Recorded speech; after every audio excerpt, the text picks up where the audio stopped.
Scene opens with a rapid montage. A car's fuel gauge is on empty at a gas station, the pump price spinning upwards. A hand hesitates over a carton of eggs in a grocery store, the price tag alarmingly high.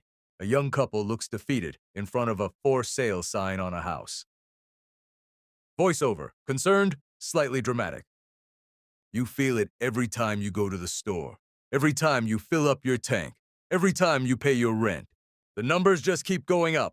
It's like you're running on a treadmill that's getting faster and faster, but you're not getting anywhere. Your paycheck feels lighter, even if the number on it is the same. What's really going on here?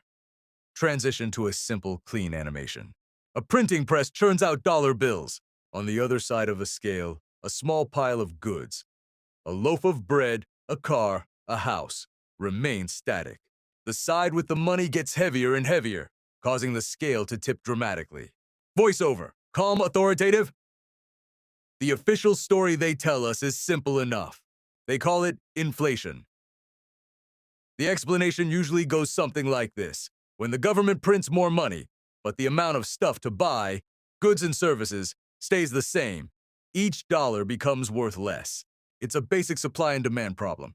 More dollars chasing the same amount of goods means prices have to rise. It sounds logical, almost like a natural law of economics. But what if that's not the whole story? What if the way this new money enters the system is designed to benefit a select few, long before it ever reaches your wallet? Scene shifts to a more complex animation.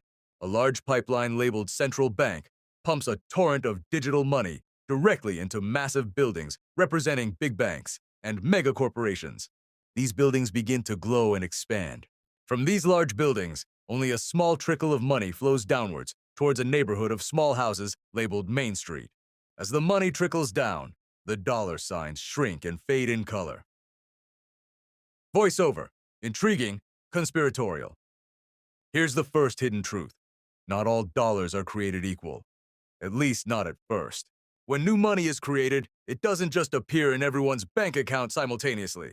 This new capital is first injected into the financial system, flowing to large banks, hedge funds, and major corporations. They get to spend it first at its full uninflated value. They buy up assets like stocks, real estate, and entire companies, driving up the prices of those assets. By the time that money finally trickles down to the average person through wages or stimulus, the prices of everything have already been pushed higher. You're essentially getting the leftovers, money that has already lost a significant chunk of its purchasing power. A split screen appears.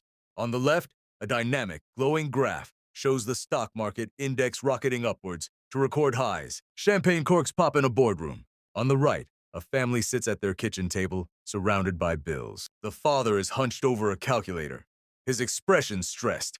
The mother stares blankly at a nearly empty grocery bag. Voiceover, empathetic, yet firm. And that brings us to the second hidden truth, the great disconnect. You see headlines celebrating a booming stock market and record corporate profits. And you're told this is a sign of a healthy economy. But your reality feels completely different. You're struggling to afford groceries, your rent is skyrocketing, and the dream of owning a home feels further away than ever. This isn't a coincidence. The system is engineered to inflate the assets owned by the wealthy, while the cost of living for everyone else goes up. The very mechanism that creates wealth for the top is the same one that effectively taxes the savings and wages of the middle and lower classes. It's a transfer of wealth, happening silently, every single day. The split screen fades. The final scene shows the family from the kitchen table. The father is now reading a book on economics. The mother is watching an online financial literacy course on a laptop. They look at each other and nod, a sense of understanding and confidence on their faces. They are no longer victims of the system, but active participants. Voiceover, hopeful, empowering. But knowledge is power. Understanding how the system truly works is the first step to protecting yourself. It's not about getting angry, it's about getting smart.